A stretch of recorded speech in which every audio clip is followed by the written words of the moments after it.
à Brest où 2 grands clubs professionnels ont offert leur maillot à des équipes d'enfants et d'adolescents qui souffrent de troubles du comportement. Depuis un an, ces jeunes peuvent pratiquer chaque semaine le foot ou le hand. Grâce à ces sections de sport adaptées, ils découvrent la possibilité et le plaisir de faire partie d'une équipe. Le jeu leur permet aussi d'oublier un peu le handicap et d'être valorisés en apprenant à dribbler, faire une passe et pourquoi pas marquer un but. Géraldine Zamanski, Mathieu Cressio et Lionel Simon les ont suivis sur le terrain. Regardez leur reportage. Salut. Salut ma grande, ça va? Ouais. Bonjour. Laure, Romane, Clément ont en commun le handball et un rapport au monde un peu particulier. Margot souffre même d'un trouble autistique qui ne lui permettait aucun contact avec les autres au début des séances. Tu viens avec moi? Au fur et à mesure des séances, on voit qu'ils arrivent à évoluer, à créer du lien entre eux.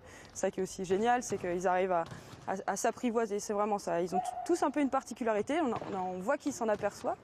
Et puis ils arrivent à faire en sorte de comprendre l'autre et de dire bon bah voilà, peut-être que voilà Margot elle sait pas parler mais je vais lui tendre la main pour qu'elle me dise bonjour ou la prendre dans mes bras, alors qu'avant c'est des jeunes qui vraiment n'acceptaient pas beaucoup le contact. Tu veux qu'on danse un petit peu avant? Hein Margot? Ouais. C'est notre moment de danse avant les séances. Ces retrouvailles toutes les semaines sont particulièrement bénéfiques pour ces enfants qui ont souvent du mal à se lier d'amitié, comme Morgane, atteinte d'une maladie rare. Ce que j'aime le plus, c'est qu'en fait, je me suis fait des amis. Margot, Thaïs, Cassiopée, Laure, Timéo, Romane, Clément. On se déplace et on fait passer le ballon entre les jambes. Une équipe créée au fil des mois dans un environnement moins stressant que les clubs classiques où il faut marquer des points.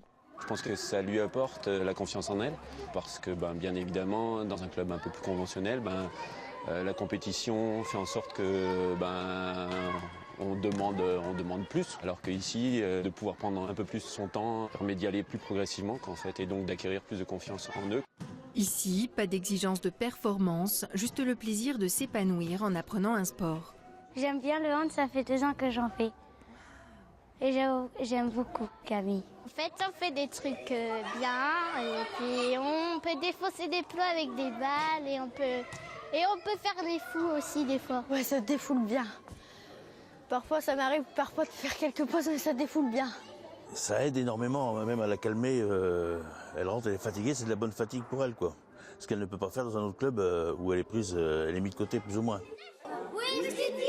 Ne pas être mis à l'écart, avoir le vrai maillot de l'équipe professionnelle de handball de Brest, c'est un bonheur thérapeutique pour ces enfants que leurs parents découvrent ici autrement. Et à l'adolescence, trouver sa place dans un groupe devient encore plus important.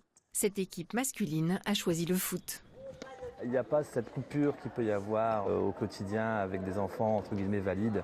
Quand ils sont ensemble, il n'y a pas cette problématique-là. Il n'y a pas le regard des autres entre eux, il n'y en a pas, quoi. Ils sont tous pareils et c'est bien là la richesse, notamment du sport adapté et de cette section-là. Grâce à cette adaptation, ces apprentis footballeurs qui souffrent aussi souvent de handicap physique progressent vraiment. Ça va être vraiment de la motricité, de la coordination, dissociation sur des parcours habileté technique. L'idée c'est d'améliorer leur capacité physique. Je ne vois pas leur incapacité mais surtout ce qu'ils sont capables de faire et essayer de travailler ces choses-là pour les améliorer et surtout se sentir capable de faire des choses et voilà, se dire, et ça les amène à prendre des initiatives aussi. C'était trop bien, j'ai bien joué avec mes coéquipiers, tout ça. Ils sont sympas? Ouais. Super. Une victoire pour Thomas qui n'avait pas trouvé de place dans le club de sa ville. Les demandes sont d'ailleurs tellement nombreuses que d'autres sections devraient ouvrir l'année prochaine à Brest.